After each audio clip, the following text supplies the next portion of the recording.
tu expectativa al participar de este programa de Biblia Fácil? Y la verdad que me encantaría conocer más de Jesús y la Biblia en sí. Tú eres promotor en ventas, ¿verdad? Sí. Promocionas o promueves la salud allá en tu país. La verdad que sí. Qué bueno. Nos alegra tenerte aquí con nosotros. Bienvenida a Biblia Fácil. Gracias por estar aquí. Y a medida que pasan los programas vamos a ir conociendo un poquito de cada uno de los que están aquí. Doy también la bienvenida aquí a Claudia García. Ella es abogada y viene desde Bolivia, ¿verdad? Sí. ¿Cómo estás, pastor. Claudia? Bendecida. Qué bueno. Bendecida de tener la oportunidad de haber llegado hasta acá, de conocer experiencias, Qué maravilla. de conocer a personas bendecidas como las que están hoy acá, y agradecer a usted que es autor de esto. Oh, gracias a Dios por el privilegio que nos da siempre de poder reunirnos. Gracias. Y saludo de manera breve. De ahí vamos a conocer a Wilfrido Núñez, él es profesor también desde Paraguay, está aquí con nosotros, ¿verdad, Wilfrido? Sí, así es. Bienvenido. Gracias. ¿Cómo estás? ¿Todo bien? Todo bien, excelente. Con mucho interés para aprender. Con muchas ganas. Ahora, tú eres profesor, Wilfrido. Así es, de física Conoces y química, sí. perfectamente la didáctica y todo de este programa. Sí. Gracias por estar con nosotros. Al contrario, gracias a usted. Bienvenida también Liz. Liz nos visita desde Paraguay. ¿Cómo estás, Liz? Sí, súper bien. Estudiante de Derecho. Sí. Wow, tenemos ya una abogada y una estudiante de Derecho. Gracias por estar con nosotros. Gracias. Nos alegra que estés aquí y gracias por participar de esta temporada. Gracias a ustedes. Muy bien, gracias Liz. Florencia desde Argentina, Florencia Vagatín. ¿Es así tu apellido? Vagatín. Sí, de origen ese Italiano. apellido italiano. Tú tienes descendencia italiana. Sí. Wow, interesante. Tú estudias psicología. Sí, estudio Estás psicología. terminando ya la carrera de psicología. Sí, Qué terminando. bueno. Nos alegra tenerte aquí. Bienvenida. Muchas gracias por invitarme también. Gracias por estar aquí. Y finalizo aquí saludando a Soleil. Soleil es de Uruguay. ¿Cómo estás, Soleil? Bienvenida. Muy bien, muchas gracias. Qué bueno. Acá, bendecida con todos los compañeros y todos con un mismo propósito de aprender más sobre Jesús, sobre la Biblia y agradecida a Nuevo Tiempo. Y no vamos a perder más tiempo, entonces ¿Sí? estamos listos Así para es. poder tomar nuestra Biblia y poder conocer más de ella. Aquí tenemos una costumbre, antes de poder abrir la palabra de Dios, vamos a orar. ¿Oramos?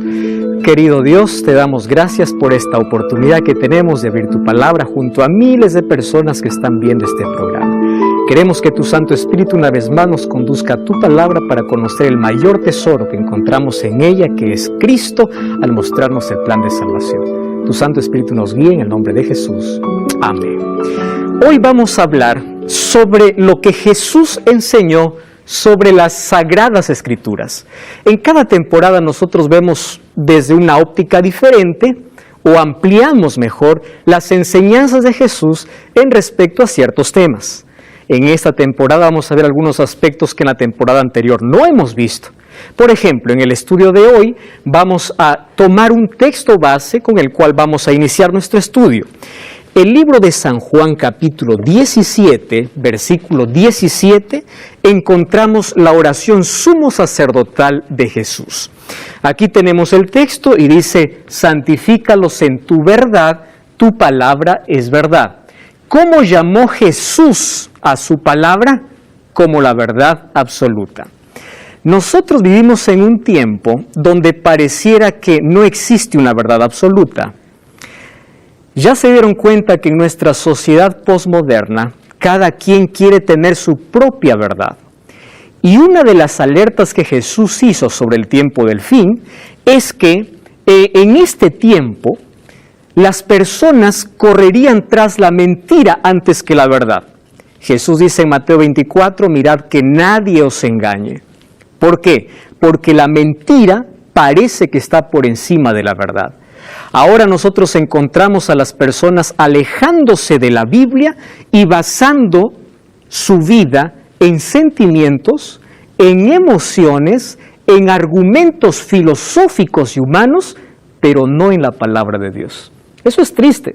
Por eso vemos un nuevo concepto de matrimonio. Hoy encontramos un nuevo concepto de valores que antes establecían a una sociedad sólida. Hoy tenemos una moralidad cada vez más quebrada porque el ser humano ha sacado la palabra de Dios de su vida de sus casas, se está sacando de las escuelas. ¿Y a dónde estamos llegando? A la sociedad que nosotros tenemos. Ahora por allí hay muchas personas que dicen tener una mente abierta es aceptar cualquier argumento o aquello que yo creo que me hace bien. Yo antes de decir de tener una mente abierta, prefiero tener una mente iluminada por la palabra de Dios. Porque aquel que se fundamenta en la palabra de Dios y no en argumentos humanos, tiene una base sólida para ser feliz. Y Jesús dice, santifícalos en tu verdad, porque tu palabra es verdad. La pregunta es, ¿cómo llegó esta verdad a nuestras manos? Y para eso encontramos un texto, segunda de Pedro, capítulo 1, versículo 19 al 21. Presten atención aquí. Tenemos también la palabra profética más segura, la cual hacéis bien en estar atentos como a una antorcha que alumbra en el lugar oscuro, hasta que el día esclarezca y el lucero de la mañana salga en vuestros corazones.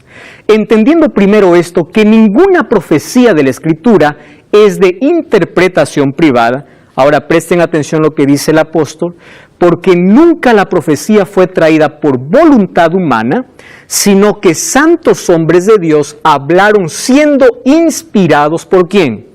Por el Espíritu Santo. Miren, la Biblia tiene una doble naturaleza. Naturaleza divina, humana. Divina porque ¿quién es quien inspira? El Espíritu Santo. Y humana porque ¿quiénes son los escritores? Los profetas. Ustedes se encuentran allí, ¿verdad? La parte divina, inspirando, y la parte humana, escribiendo, intentando colocar ese mensaje en un lenguaje comprensible para la humanidad.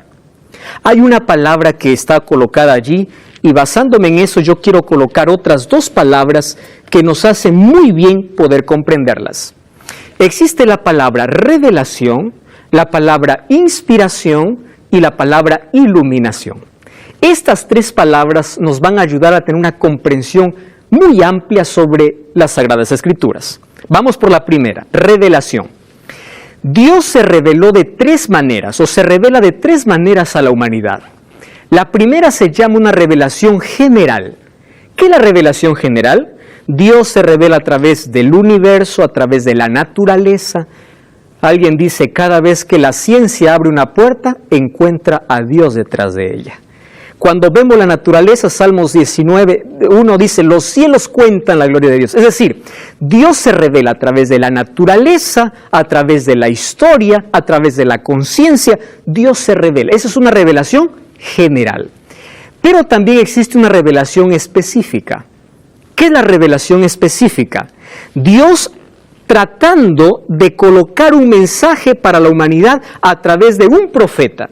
Es por eso que los profetas recibían revelaciones a través de sueños, a través de visiones, a través de palabra de Jehová me vino y me dice que diga. Los profetas reciben.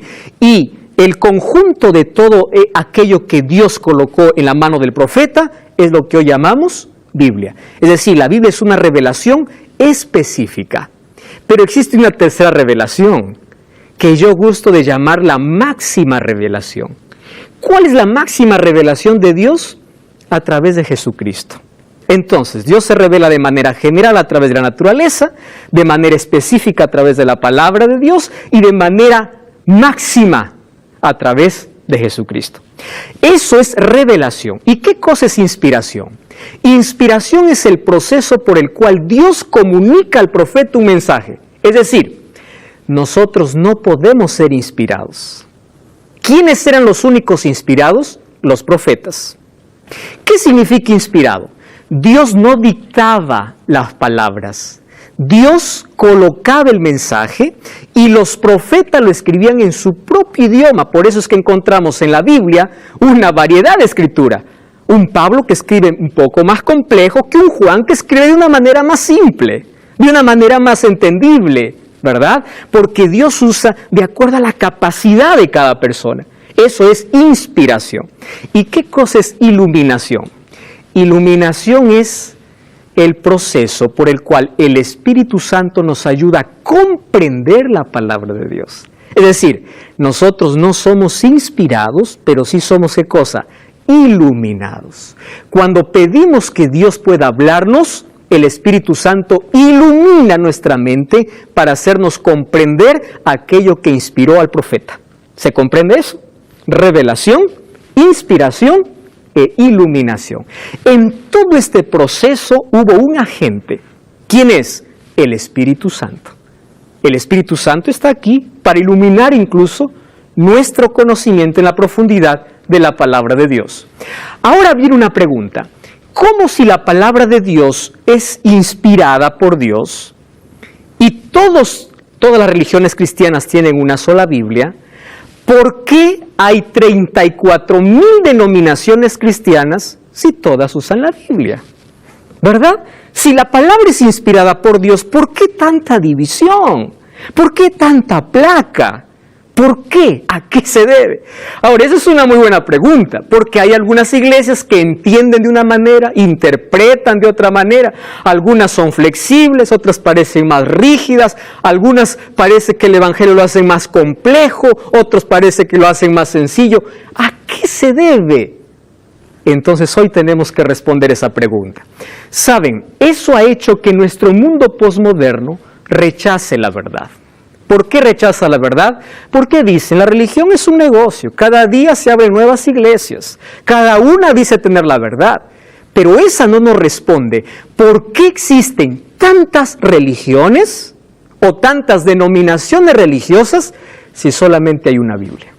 ¿Alguna vez ustedes se han preguntado eso? Vamos a la respuesta. Y yo encuentro por lo menos 3 razones. ¿Está bien? Vamos a analizarla. Primera razón, acá hay un libro que nos ayuda. Dios tiene un pueblo que sostiene la Biblia, y solo la Biblia, en todas sus doctrinas. Ni las bases de los sabios, ni las deducciones de la ciencia, ni los credos o decisiones de concilios, ni la voz de las mayorías, nada de esto debe ser considerada como evidencia en favor o en contra de cualquier punto de fe religiosa. Presten atención aquí. Antes de aceptar cualquier doctrina o precepto, debemos confirmar si lo autoriza un categórico, así dice Jehová. ¿Cuál es la primera razón por la cual existen muchas denominaciones religiosas? Porque muchas de ellas no tienen un fundamento sólido en la palabra de Dios. Hay muchas denominaciones que tienen creencias en tradición, ¿verdad? O en lo que la iglesia dice. Pero qué peligroso es encontrar a alguien que no sepa fundamentar su creencia, o qué triste es encontrar a alguien que no sepa fundamentar con así dice la Biblia. Entonces, nuestra respuesta no debe ser así dice el pastor, así dice el sacerdote, así dice la iglesia. Cuando nosotros tenemos que creer en algo, ¿dónde está nuestro fundamento? En la Biblia. Debe ser así dice Jehová. Y por allí ya vamos a descartar a muchas, ¿correcto? Vamos a la segunda razón. La Biblia, cuyas verdades fundamentales pueden entenderlas aún los niños, sin que puedan comprenderlas exhaustivamente los cerebros más privilegiados, se presenta las más variadas y antojadizas interpretaciones si no se la estudia debidamente. Entonces, ella satisface las elevadas expectativas de quienes la escudriñan con propiedad. ¿Cuál es la segunda razón? ¿Por qué con una sola Biblia hay tantas denominaciones religiosas? La segunda razón es porque muchas nacen sin una profundidad teológica. Cuando hablamos de teología estamos hablando del conocimiento de Dios. Hay muchos que solamente tienen una base superficial. Y cuando digo superficial, hay muchas creencias que están basadas en un solo texto, pero no en toda la Biblia. Ahora yo les voy a explicar cuán peligroso es sacar un solo texto descontextualizado de su contexto al cual está diciendo, y de allí poder sacar incluso una creencia. Eso vamos a ver incluso en toda esta temporada. Entonces, la segunda razón es porque hay falta de profundidad en el estudio de la Biblia. ¿Cuán importante es todo lo que un líder religioso nos dice? Tenemos que nosotros profundizar si esto es así. Eso hacían los bereanos, dice el libro de Hechos. Por eso eran los más nobles. Y hay una tercera razón. Algunas porciones de la Biblia son demasiado sencillas para ser mal comprendidas, mientras que el significado de otras no puede discernirse a primera vista. Para obtener un conocimiento abarcante de cualquier verdad bíblica debe compararse texto con texto, pasaje con pasaje, y debería haber una cuidadosa investigación y reflexión acompañadas ¿de qué? De oración. Ojo con esto. Cuidadosa investigación y reflexión. El estudio que se lleva a cabo con ese espíritu será ricamente recompensado. Presten atención aquí. Uno de los mayores problemas que existe hoy es que la persona no quiere someterse a la Biblia como autoridad. Prefiere someterse a lo que el líder dice, el pastor dice, la iglesia dice, antes que lo que la Biblia dice. ¿A cuántas personas yo le digo, pero lee, mira, la Biblia dice eso? Pero me dicen, no, pero el pastor dice eso. Entonces yo le digo, ¿quién tiene más peso en tu vida? ¿Lo que alguien te dice o lo que la Biblia te dice? El mayor problema es que la gente no quiere someterse a lo que la Biblia dice. El sometimiento significa, yo voy a abrir la Biblia dejando que ella me hable, ¿correcto? Yo no voy a ir a la Biblia haciendo que ella me diga lo que yo quiero, sino yo quiero que ella me diga qué es lo que yo tengo que hacer. 3 cosas. ¿Cuál es la primera? ¿Recuerdan ustedes? Vamos a ir a hacer un repaso breve. La primera, falta de fundamento sólido. La segunda, falta de profundidad. Y la tercera, falta de sometimiento a la voluntad divina. Ahora, cuando nosotros estudiamos la Biblia, necesitamos, por lo menos, esto es lo básico que yo voy a estar aquí enseñando, ¿correcto? 4 principios fundamentales, ¿correcto? Para cuando nosotros estudiamos la Biblia. En este primer estudio vamos a aprender a estudiar la Biblia. Yo también estoy aprendiendo, no soy un maestro y digo que todo lo sé. Todos estamos aquí para aprender. Sin embargo, hay aquí algunos métodos que nos ayudan a tener una mayor comprensión y profundidad en la palabra de Dios. Por ejemplo, tenemos 4 principios básicos, que es sola escritura, prima escritura, tota escritura y el contexto. Yo le voy a explicar por qué incluso están esas palabras así. Sola escritura fue uno de los mayores legados que trajo la Reforma, ¿verdad? ¿Qué significa eso? La Biblia es su propio intérprete, es decir, la Biblia es la suprema autoridad en asunto de creencias o en asunto de salvación. Yo no puedo interpretar la Biblia con filosofía o con ciencia. La Biblia se interpreta sola. Cuando yo no entiendo algo en un texto, ¿quién me va a explicar? La misma Biblia, en otro texto. Eso significa, la única que puede interpretar la palabra de Dios, ¿quién es? Ella misma. Ella misma se interpreta. Yo no necesito otro tipo de interpretaciones. Eso es ser bíblico. Número 2, prima escritura. ¿Qué significa? La Biblia está por sobre toda autoridad humana o eclesiástica. Nadie puede decir, la Biblia dice así, pero la iglesia dice así. Eso es muy peligroso. La Biblia dice así y punto. Porque ella es la máxima autoridad. Por eso es prima escritura, es lo que está por encima de todo, incluso más allá de nuestras emociones y caprichos. Número 3, tota escritura. Nosotros tenemos que ver el cuadro completo, es decir, la totalidad de la escritura. Ahora fíjense, hay algunos que desprecian el Antiguo Testamento. Ya vieron a personas decir, el Antiguo fue para el Antiguo, el Antiguo fue para el judío. La Biblia dice en 2 Timoteo 3:15, toda escritura es inspirada por Dios. Y saben una cosa, ¿ustedes saben cuál fue la Biblia que Jesús usó? El Antiguo Testamento, porque el Nuevo Testamento todavía ni se escribía. Aquel que dice el Antiguo ya no vale, entonces Jesús usó un manuscrito que no valía. ¿Cuáles son los manuscritos que usaron, por ejemplo, el apóstol Juan y el apóstol Pablo? La mayor parte de referencias de Apocalipsis, por ejemplo, ¿saben dónde tiene su fundamento? En el Antiguo Testamento. 104 versículos de Apocalipsis, ¿sabe de dónde son tomados? Del Antiguo. El apóstol Pablo, cada vez que escribió una carta, ¿dónde tenía su fundamento? En el Antiguo Testamento. Entonces, aquel que dice el Antiguo ya no vale, el Antiguo ya quedó en el pasado, tiene que profundizar un poco más. ¿Por qué? El Antiguo y el Nuevo Testamento se complementan. Y en ese complemento encontramos el cuadro completo de la salvación.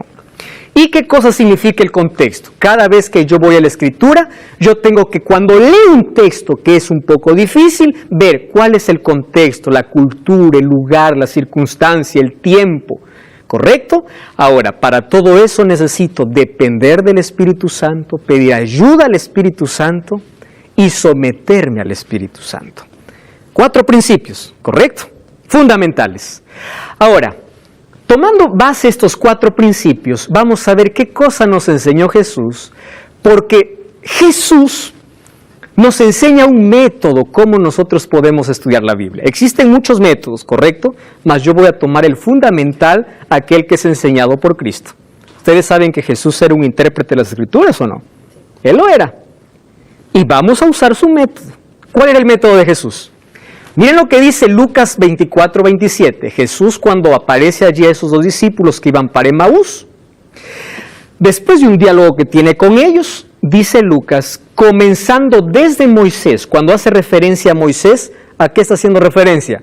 A los 5 primeros libros que escribió Moisés, que se llamaba el Pentateuco, o la Torá, o libros de la ley, ¿correcto? Y siguiendo por todos los profetas, les declaraba en todas las Escrituras de lo que él decía.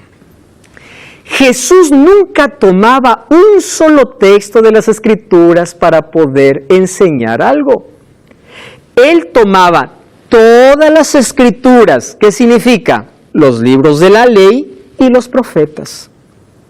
Eso, ustedes sabían que eso hoy es una ciencia. Eso es un método de interpretación basado en lo que Jesús hizo. Ahora nosotros tenemos una ciencia que se llama hermenéutica bíblica. Yo sé que en derecho también se usa hermenéutica. Filosofía también se usa.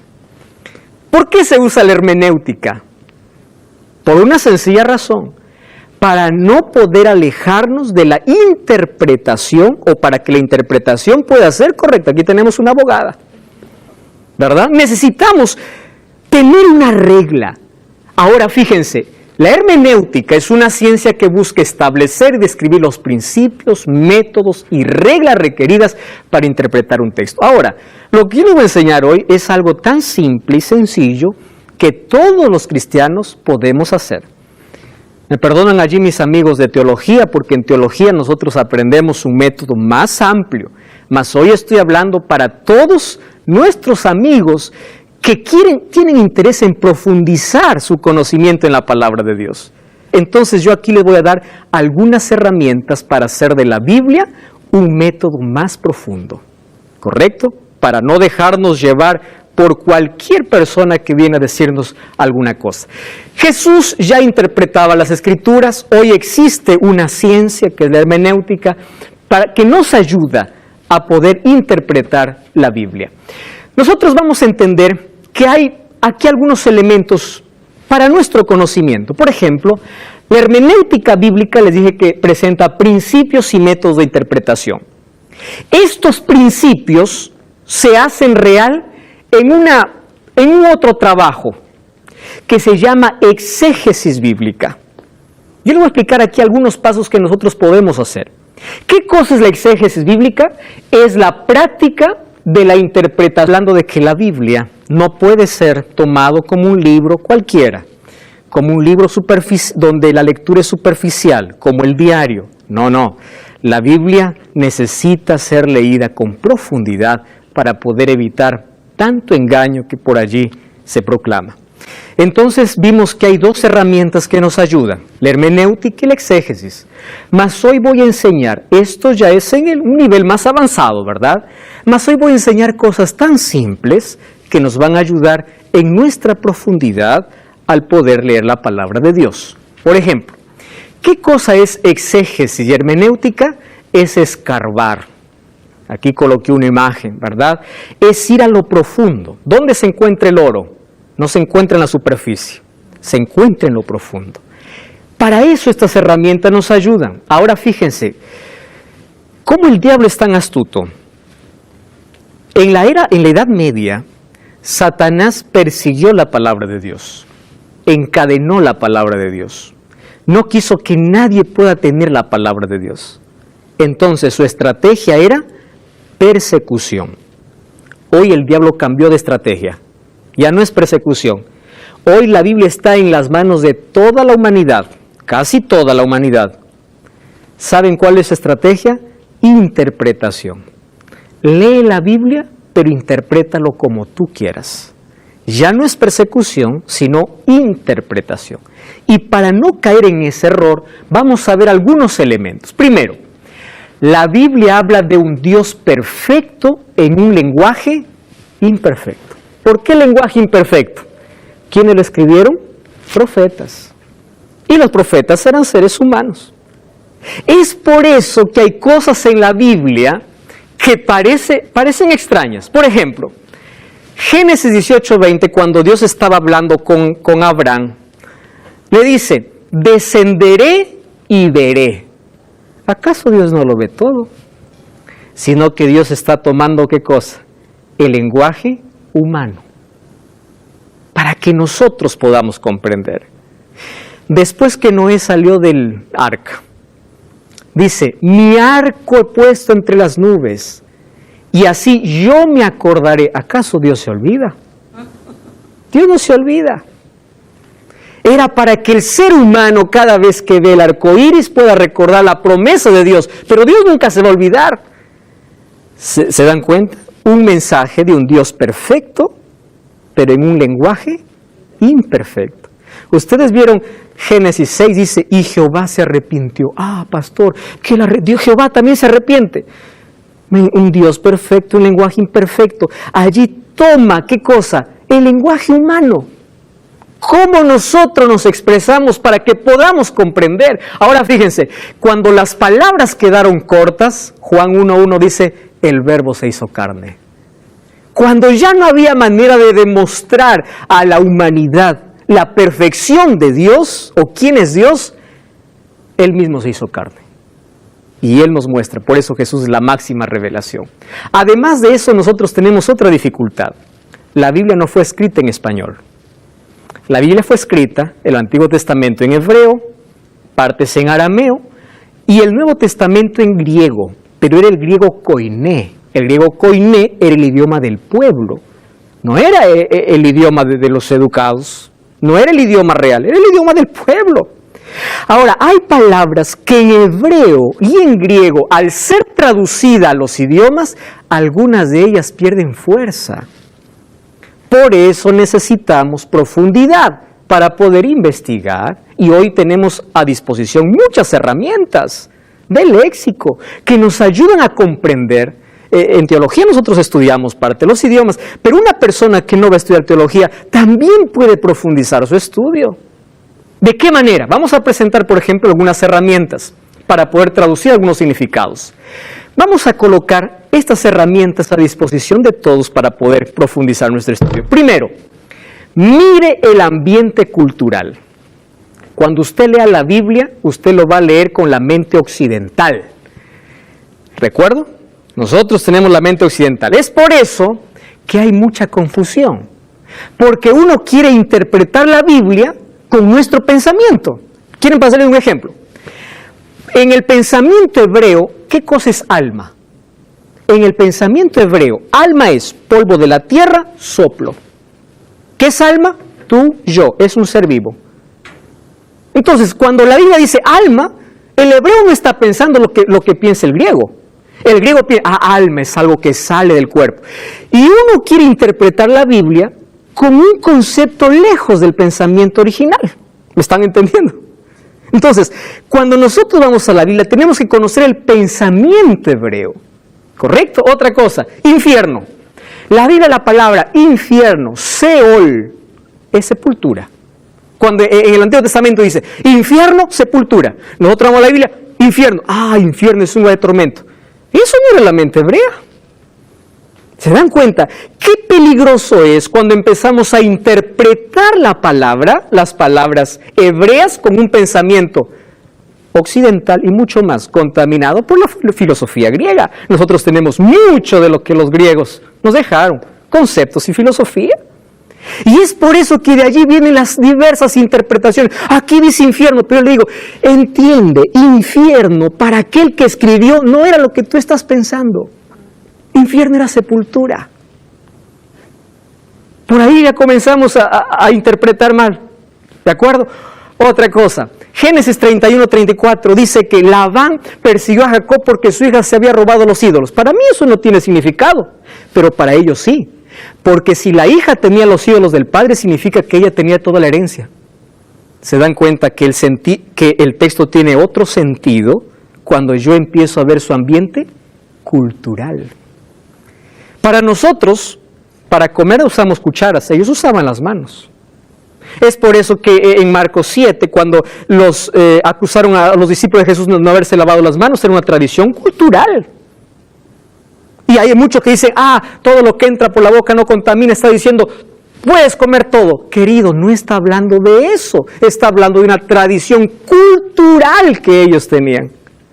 Cuando nosotros entendemos el ambiente cultural, nos libramos de tantos errores de interpretación.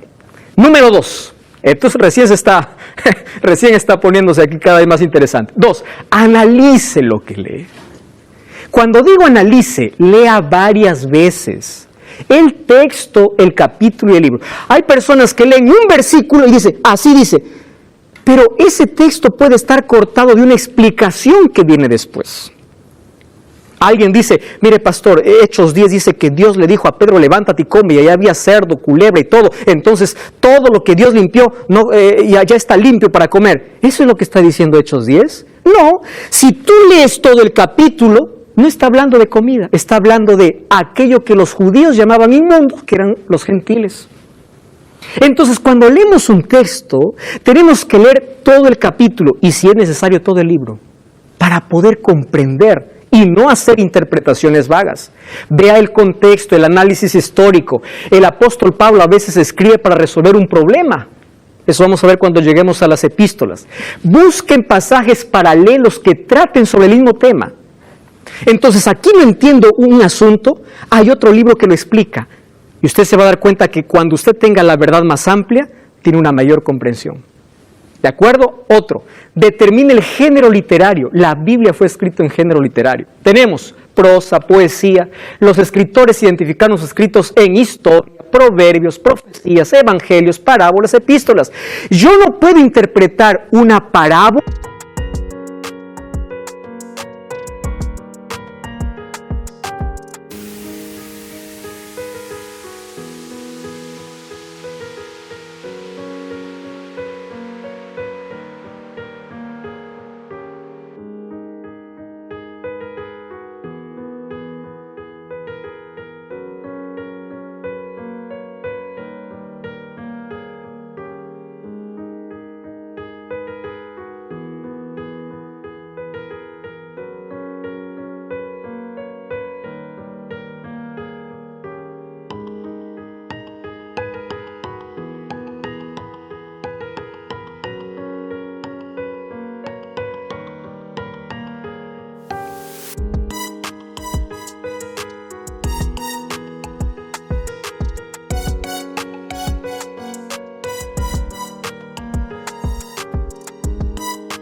como una profecía. Por ejemplo, en las parábolas se usan muchas imágenes, pero esas mismas imágenes en profecía significan otra cosa. ¿Se da cuenta? Entonces, la persona que va a leer, cuando lee la profecía, tiene que ver, esta profecía, ¿qué cosa es? ¿Clásica o apocalíptica? Clásica significa para su tiempo, apocalíptica para nuestro tiempo. Esto que estoy leyendo, ¿qué cosa es? ¿Un símbolo? ¿Una figura? Es así como uno profundiza en la palabra de Dios. Ahora, cada género tiene sus propias características. Por ejemplo, hay algunos que toman la parábola del rico y Lázaro para decir que existe el infierno. Cuando las parábolas no se interpretan de manera detallada, sino se busca el mensaje. Esa es la función de la parábola. Por allí vienen errores de interpretación. Miren, por ejemplo, este es un texto simple. Mateo 5:44. La naturaleza de este texto es poética. Jesús dijo, amad a vuestros enemigos. Alguien dice, pastor, ¿cómo voy a amar si me hace daño? Yo no tengo amor, yo tengo amor por aquel que amo. ¿Cómo voy a amar a mi enemigo?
Enemigo. ¿Qué está queriendo decir Jesús cuando dice amar a vuestros enemigos? Amar es el principio, pero ¿cuál es la explicación? Recuerden que el texto está en forma de poesía. Ahora, la explicación es, tú vas a amar a tu enemigo haciendo 3 acciones. Haciendo el bien a los que te aborrecen, bendecid a los que os maldicen y orad por los que calumnian. Esa es tu manera como tú amas al enemigo. Cuando uno lee el texto de esa manera, uno tiene una mayor comprensión. Encuentre sentido a lo que lee. ¿Qué significa? Mire las palabras que se repiten. ¿Cuál es el texto que sobresale? Y hoy les voy a enseñar de manera sencilla que la Biblia incluso tiene una estructura literaria. Hay una estructura que se llama paralelismo, quiasmo. Por ejemplo, el Salmo 119 fue escrito en forma de un acróstico. Está todo el abecedario hebreo.